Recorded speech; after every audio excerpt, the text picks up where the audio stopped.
प्लासी की लड़ाई में जितने लोग मैदान में लड़ रहे थे उससे ज्यादा लोग मैदान के बाहर खड़े होकर तमाशा देख रहे थे, लड़ाई का परिणाम सुनने की प्रतीक्षा कर रहे थे। देश के भाग्य का निर्णय होने जा रहा था, मगर उस निर्णय में सारा देश शामिल नहीं था। विदेश मंत्री के नाते मैं अफगानिस्तान गया था। आपको सुनकर ताज्जुब होगा, अफगानिस्तान के अपने मेजबानों से मैंने कहा मैं गजनी जाना चाहता हूं, गजनी। पहले वो मेरी बात उनकी समझ में नहीं आई, कहने लगे गजनी तो कोई टूरिस्ट स्पॉट नहीं है, गजनी में कोई 5 स्टार होटल नहीं है, गजनी में आप जाकर क्या करेंगे, गजनी में आप जाकर क्या देखेंगे। मैं उन्हें पूरी बात नहीं बता सकता था। मेरे हृदय में कहीं गजनी कांटे की तरह से चुभ रहा है। जब से मैंने गजनी से आए एक लुटेरे की कथा पढ़ी है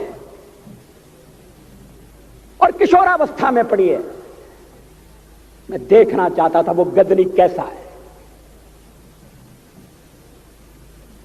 आपको सुनकर ताज्जुब होगा, महमूद गजनी का अफगानिस्तान के इतिहास में कोई स्थान नहीं है।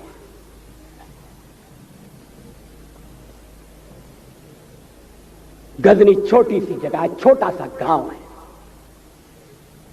कल्पना करिए, सैकड़ों साल पहले वहां धूल उड़ती थी, झोपड़ियां थी, मगर एक लुटेरा लुटेरों को इकट्ठा करता हुआ सोने की चिड़िया को लूटने के लिए चला आया। आपस की फूट से जो राजा है वो लड़ेगा, जो क्षत्रिय है वो लड़ेगा। हमने समाज के बहुत बड़े वर्ग को लड़ने के अधिकार से वंचित कर दिया। हमने उन्हें हथियार नहीं उठाने दिए। मार्शल नॉन मार्शल के आधार पर हमने समाज को बांट दिया। वो लुटेरा सोमनाथ के मंदिर तक चला गया। पुजारी देखते रहे। मंदिर की पूजा भक्तों को करना पड़ती है। मंदिर तो एक प्रेरणा का केंद्र है। मैं देशपांडे जी की तरह से नास्तिक नहीं हूं, मगर उनकी नास्तिकता में भी जो आस्तिकता है मैं उसका आदर करता हूं, उसका सम्मान करता हूं। वो जिस आत्मविश्वास से नास्तिक होने की बात कहते हैं, तो मैं उनसे कहना चाहता हूं वो सचमुच में नास्तिक नहीं है। जिसकी आस्तिकता है, जिसका विश्वास है, वो नास्तिक कैसे हो सकता है? विश्वास किसमें है ये बड़ी बात नहीं है, विश्वास है या नहीं। हमने समाज के बहुत से बड़े वर्ग को विश्वासहीन बना दिया।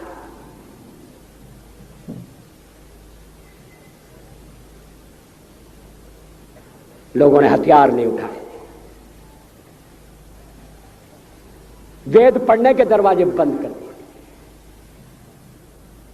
इसलिए हम पादाक्रांत हुए। अफगानिस्तान में मैंने एक बात और देखी। मुझे जिस होटल में ठहराया गया उसका नाम था कनिष्क। अफगानिस्तान एक मुस्लिम देश है। मुझे बड़ा ताज्जुब हुआ। मैंने कहा कनिष्क यहां कहां से आया? तो मेरे साथ अफगानिस्तान के विदेश मंत्री थे। मैंने कहा कनिष्क आपका कौन लगता है? कनिष्क से आपका क्या संबंध है? कहने लगे कनिष्क हमारा पूर्वज है, कनिष्क हमारा पुरखा है। He was one of our forefathers। मैंने कहा तब तो हमारे आपके पुरखे एक हैं। अफगानिस्तान के लोगों ने उपासना पद्धति बदली है, संस्कृति नहीं बदली। आज के भारत के परिवेश में यह सुनने के बाद थोड़ा विचित्र लगता है। हमारे यहां तो धर्मांतरण के साथ राष्ट्रांतरण होता है, ऐसा दृश्य दिखाई देता है। पड़ोसी देशों में ऐसा नहीं हुआ। अभी राम जन्मभूमि का मामला चल रहा है। एक विदेशी आए, कहने लगे राम जन्मभूमि का क्या झगड़ा है? हमने कहा इस पर विवाद हो रहा है कि श्री राम कहां पैदा हुए थे, और जहां पैदा हुए थे वो स्थान उनके मंदिर के लिए प्रयुक्त किया जाए या न किया जाए। वो इंडोनेशिया से आई थी, वो मुसलमान है। कहने लगे हम तो समझते थे कि राम के लिए सारे भारत में आदर होगा, सम्मान होगा। हमने कहा ये आपने कैसे समझा? कहने लगे आप तो इंडोनेशिया आ चुके हैं, इंडोनेशिया में बहुत से लोगों ने इस्लाम स्वीकार कर लिया, मगर श्री राम को विस्मृत नहीं किया, श्री राम को भुलाया नहीं। इंडोनेशिया के बाली द्वीप में 1 महीने रामायण की लीला होती है। मैं उस समारोह में जा चुका हूं। उस समय भी विदेश मंत्री मेरे पास बैठे थे। मैंने कहा ये रामायण ये क्या हो रहा है? मैंने कहा एक्सीलेंसी ये मंच पर क्या हो रहा है? कहने लगे एक्सीलेंसी आपको पता होना चाहिए। हमने कहा मुझे तो पता है मगर मैं जानना चाहता हूं। कहने लगे ये रामायण है, ये राम है, ये लक्ष्मण है, ये सीता है। हमने कहा इनसे आपका क्या संबंध है? आप तो मुसलमान हैं। कहने लगे हमारा संबंध बहुत पुराना है, हमारा तब का संबंध है जब हम मुसलमान नहीं हुए थे। थाईलैंड की राजधानी अयोध्या कही जाती है।